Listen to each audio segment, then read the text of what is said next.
இந்த படத்தோட கதையை ஃபர்ஸ்ட் கேட்டிருப்பீங்களா? அப்போ வந்துட்டு உங்களுக்கு தெரிய வந்திருக்கும் பிரபுதேவா சார் இருக்காங்க. ஏம்மா நான் எந்த படத்துலயே கதையே கேட்க மாட்டேன். இயக்குனர் தான் அந்த ஓனர்னு தெரிஞ்சது. ஓவரால் அடிக்க விட மாட்டார். அது ஒன்று நம்ம ஓவரால் அடித்ததை ஏட்டாக்கா கொஞ்சம் குறைச்சிக்கலாம்க்கா. ஓகே, இந்த செட்டில் இந்த நான் மறக்கவே முடியாதுப்பா இந்த ஒரு விஷயத்தினா என்ன விஷயம் சொல்லுவீங்க? அப்படி ஒன்றுமே இல்லையேம்மா. எனக்கு அந்த அளவுக்குலாம் ஒன்றும் ஞாபகத்தில் திடீர்னு கேட்டால நீ முன்னாடியே சொல்லியிருந்தாலும் கொஞ்சம் யோசிச்சுட்டு வந்துடுவேன். அக்கா இணைஞ்சிருக்காங்க. கற்பூர அழகி, எப்படி இருக்கீங்க? நல்லா இருக்கேன். நீங்க எப்படி இருக்கீங்க? நான் ரொம்ப சந்தோஷமா இருக்கேன். உங்களோட ஒவ்வொரு படத்துலையுமே ஒவ்வொரு விதமா ஏதாச்சும் ஒரு வித்தியாசம் கொடுத்துக்கிட்டே இருப்பீங்க. அந்த மாதிரி இந்த திரைப்படத்துல எந்த மாதிரி ஒரு கேரக்டர்ல நாங்கள் உங்களை பார்க்கலாம்?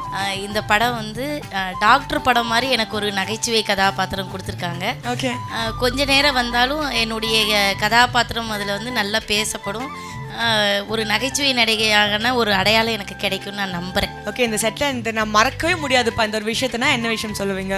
அப்படி ஒன்றுமே இல்லையேம்மா. எனக்கு அந்த அளவுக்குலாம் ஒன்றும் ஞாபகத்தில் திடீர்னு கேட்டால நீ முன்னாடியே சொல்லியிருந்தாலும் கொஞ்சம் யோசிச்சுட்டு வந்துடுவேன் சொல்லலாம்.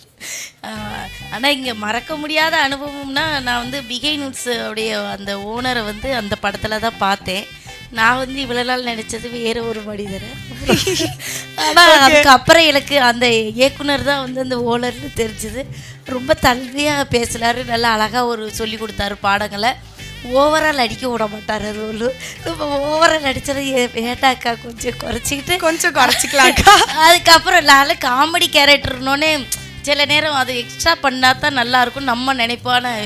இப்போ உள்ளவங்களாம் கொஞ்சம் கம்மியாக போதும் அப்படின்னு சொல்கிறாங்க. அதனால அப்படி இந்த படத்தோட கதையை ஃபர்ஸ்ட் கேட்டிருப்பீங்களா? அப்போ வந்துட்டு உங்களுக்கு தெரிய வந்திருக்கும் பிரபுதேவா சார் இருக்காங்க. ஏம்மா நான் எந்த படத்துலயே கதையே கேட்க மாட்டேன். உடனே நீங்கள் தப்பாக எழுதிடாங்க. கதையெல்லாம் நம்ம கேட்டு நடிக்கிற அளவுக்கு இல்லை, பெரிய அளவில். அது அந்த படத்தை எடுக்கிறவங்க இந்த படம் வெற்றி படமாக மாறும். இதில் இவங்கவங்க நடித்தா நல்லாயிருக்கும்னு நம்மளை கூப்பிடுறாங்க. எனக்கு என்ன அம்மா கேரக்டர் வரும், அக்கா கேரக்டர் வரும், இன்னும் பாட்டி கேரக்டர் கூட வந்துருச்சு. ஸோ அந்த மாதிரி ஏதாவது ஒரு கதாபாத்திரங்கள் வரும்பொழுது அது எத்தனை நாள் வேணும் அப்படின்னு நாங்கள் கேட்போம். அவங்க நம்மளுக்கு எல்லாம் ஒத்துக்கிட்டாங்கன்னா நம்ம போய் நடிக்கிறோம். ஆனால் இது நடிக்கும்போதே பிரபுதேவா சார் நடிக்கிறாங்க அப்படின்னு சொல்லி தான் என்னைய கூப்பிட்டுட்டு இந்த ஒரு சில விஷயங்கள் இப்படி நடிக்கணும் உங்களுக்கு ஓகேவா அப்படின்னாங்க. அதெல்லாம் நான் நடிக்கிறேன், ஒன்றும் பிரச்சனை இல்லை அப்படின்னு சொல்லிட்டு நான் நடித்தேன். மற்றபடி பிகை நூட்ஸில் உங்களுக்கு தெரியும், தொடர்ந்து நிறைய எனக்கு பட்டிமன்றம் பேசுறதுக்கு வாய்ப்பு கொடுத்தது ஃபேமிலியில் ஒரு அங்கமாக இருக்கு. ஆமாம், ஒரு டான்ஸு வாய்ப்பு கொடுத்தாங்க. அப்புறம் இப்போ இந்த நிறைய பேருக்கு ஹோம் டூரில் அனுப்பி வைக்கிறாங்க.